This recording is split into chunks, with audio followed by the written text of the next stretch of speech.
Yeah, this has always been my concern about this Iran conflict is that it will diminish military power in the Asia Pacific, where we absolutely need it to deter China. As well, they're also moving elements of the THAAD anti-missile system and Patriot anti-missile systems from South Korea to the Middle East theater. Again, we're in a major conflict in the Middle East, and I'm very concerned using up important precision-guided weapons and systems and forces that we urgently need to maintain in the Asia Pacific. We could see a risk of China's Xi Jinping capitalizing on this heavy military focus on the Middle East to take his action against Taiwan. Well, let's talk geostrategically. I mean, we just found out yesterday, and this came with Scott Besson saying, well, the straits are not actually, they're not mined because some flags are getting through. We understand that China or the CCP flags getting through, I think it's 11 million barrels. Now, I don't understand in a war aim why we're letting that happen and let the mullahs get cash to continue their war machine. But she clearly is desperate to get the oil, but geostrategically, I've been kind of shocked. He's actually a more important ally to them than the Russians. And we know the Russians have been doing, at least the reporting, I think, has been pretty accurate about the Russians have been helping them with targeting. At the same time, we are, because we're so desperate for this, we're laying the sanctions on already afloat, I think, Russian oil be sold to people.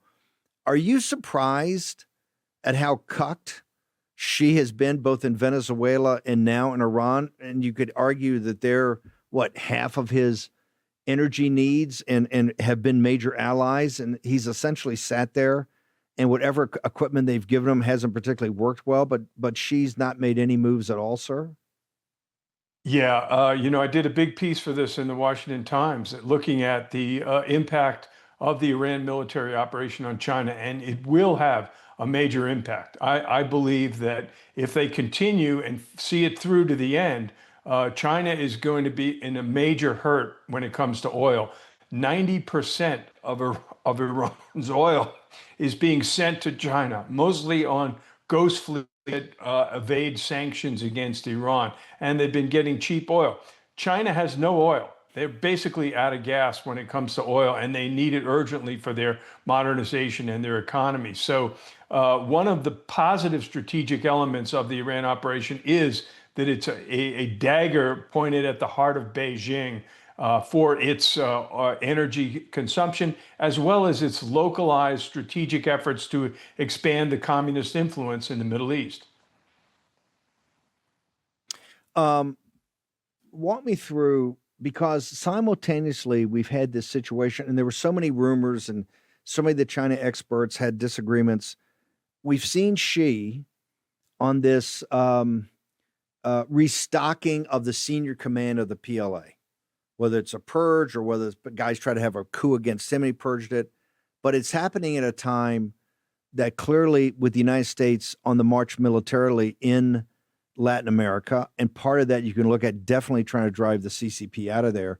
Now in Iran with their biggest ally, given that we had Taiwan on the front burner, it being cucked in Iran and in Venezuela, and all these perturbations around the military command, the uniform military command of the PLA and the People's Liberation Navy.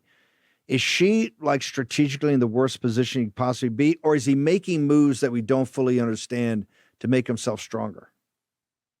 I think that the military purges that have taken place within the People's Liberation Army are designed to strengthen that force for military action in the coming years against Taiwan. That said, I believe Xi Jinping is deathly afraid of Donald Trump. They are very cautious when it comes to their actions militarily. They'd prefer to take over Taiwan and next Taiwan without waging military battle, defeating your enemy without firing a shot. The president is also headed to Beijing. I think Beijing wants the meeting with President Trump. Again, they are very much afraid.